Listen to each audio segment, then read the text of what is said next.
Bapak, Ibu, saudara-saudari yang dikasihi Tuhan, selamat malam. Kita kembali bertemu di malam hari ini untuk membaca sekaligus merenungkan sebagian dari firman Tuhan. Tapi sebelumnya mari kita berdoa. Bapa Surgawi, Bapa yang kami sembah di dalam nama Tuhan Yesus Kristus, kami sungguh mengucap syukur untuk penyertaan Tuhan bagi kami pribadi lepas pribadi hingga saat ini. Di malam hari ini Tuhan, kami kembali akan merenungkan sebagian dari firman-Mu. Biarlah kuasa-Mu, kuasa Roh-Mu yang kudus yang menguasai hati dan pikiran kami, sehingga kami boleh mengerti akan maksud dari firman Tuhan. Terima kasih Tuhan, di dalam nama Tuhan Yesus Kristus kami berdoa. Amin. Firman Tuhan yang menjadi renungan kita pada malam hari ini diambil dari surat Rasul Paulus kepada Timotius yang pertama, ayatnya pasalnya yang kelima ayat 9 sampai dengan yang ke-13. Demikian firman Tuhan.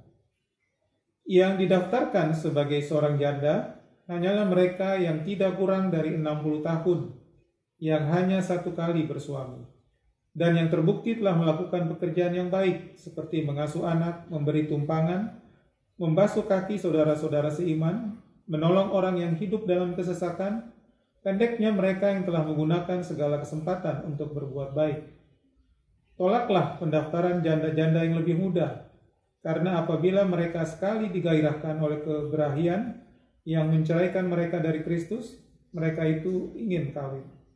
Dan dengan memungkiri kesetiaan mereka yang semula kepadanya, mereka mendatangkan hukuman atas dirinya. Lagi pula dengan keluar masuk rumah orang, mereka membiasakan diri bermalas-malas. Dan bukan hanya bermalas-malas saja, tetapi juga meleter dan mencampuri soal orang lain, dan mengatakan hal-hal yang tidak pantas.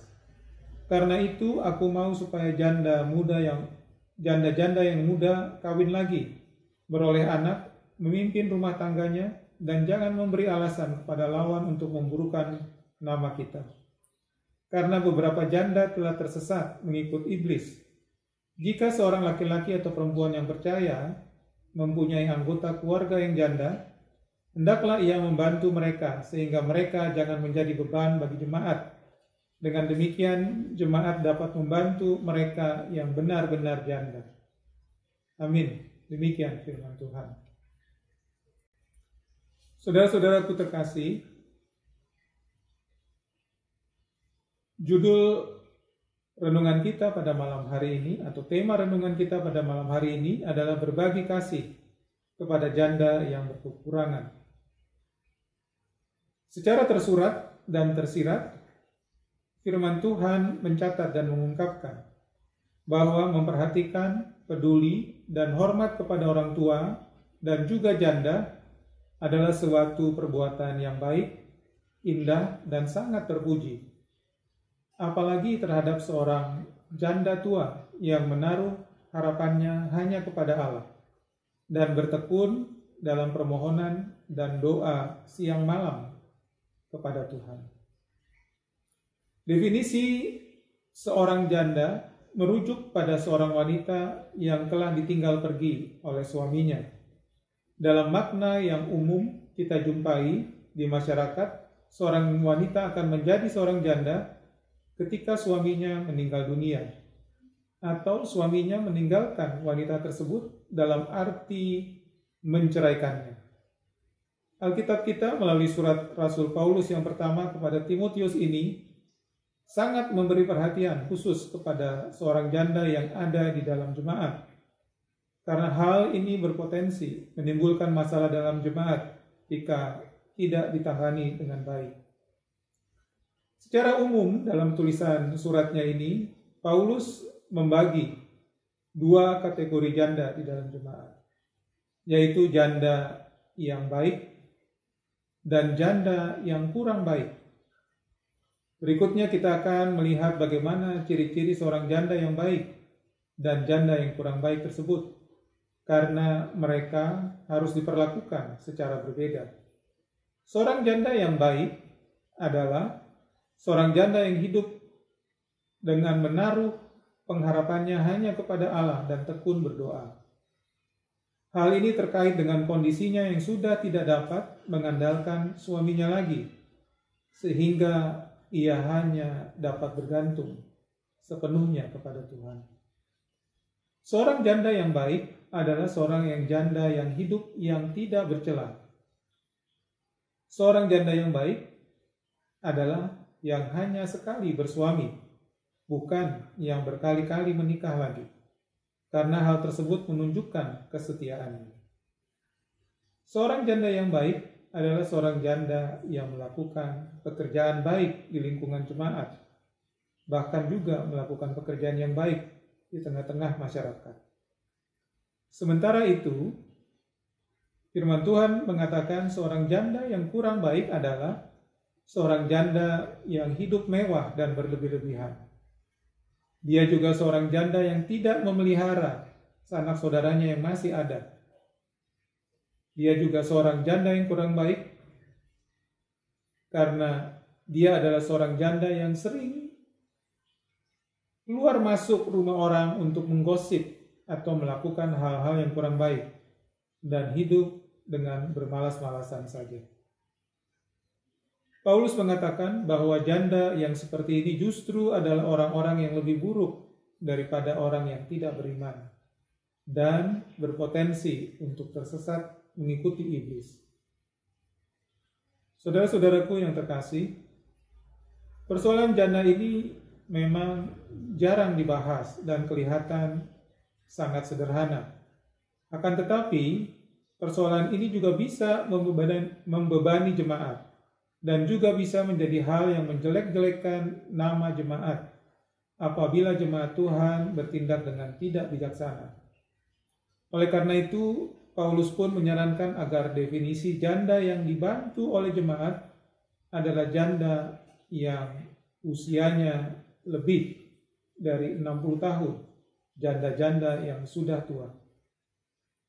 Karena janda-janda yang lebih muda cenderung untuk memiliki keinginan bersuami lagi dan dapat berpotensi membuat nama jemaat menjadi tercoreng apabila janda-janda muda tersebut menikah dengan suami yang tidak seiman misalnya.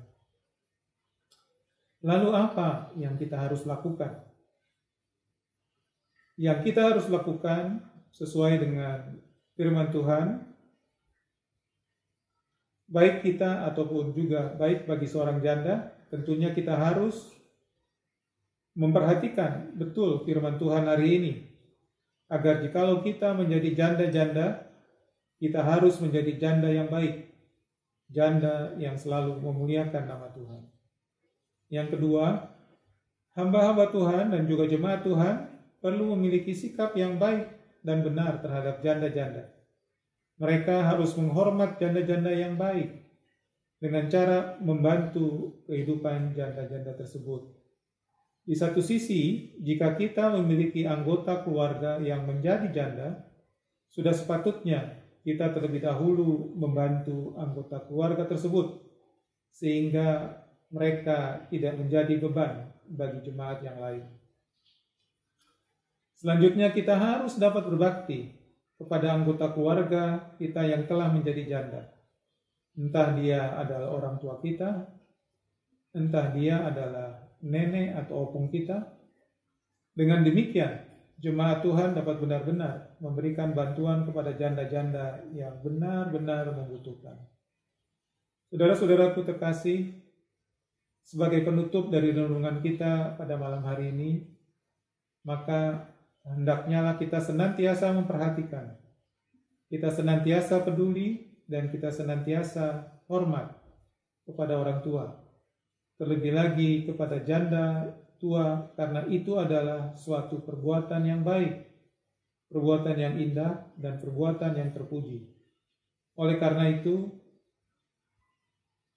sepatutnya kita berbahagia jikalau kita sudah lemah lembut, sudah mengasihi dan menghormati orang tua, dan janda-janda yang benar-benar janda, yaitu para orang tua dan janda yang menaruh harapannya hanya kepada Tuhan dan bertekun dalam permohonan, dan doa siang dan malam kepadanya.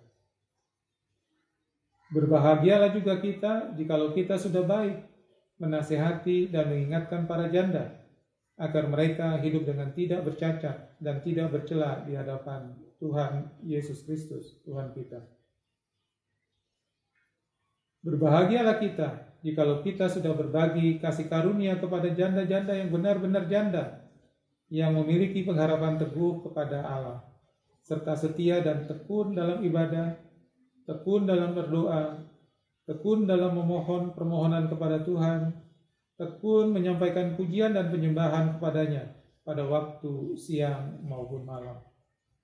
Oleh karena itu, Bapak Ibu yang terkasih di dalam Tuhan, sepatutnya lah kita selalu peduli, selalu mengasihi, dan selalu hormat kepada orang tua dan kepada para janda-janda yang telah lanjut usia. Kiranya firman Tuhan yang menjadi renungan kita pada malam hari ini boleh menguatkan hati dan pikiran kita untuk menjalani kehidupan yang seturut dengan kehendak Tuhan dan berkenan di hadapan Tuhan. Amin. Tuhan Yesus memberkati. Mari kita berdoa. Terima kasih Tuhan, jikalau pada malam hari ini kami diingatkan untuk selalu peduli, hormat, dan selalu memperhatikan orang-orang yang sudah lebih lanjut usianya, secara khusus kepada janda-janda yang telah lanjut usia, yang hidup berkekurangan. Terima kasih untuk firman Tuhan yang mengingatkan kepada kami, agar kami boleh berbagi kasih kepada mereka. Terima kasih Tuhan, biarlah kiranya Tuhan boleh memeteraikan firman Tuhan ini dalam hati dan pikiran kami, sehingga kami boleh melaksanakannya dan nyata di dalam kehidupan kami di hari-hari yang akan datang.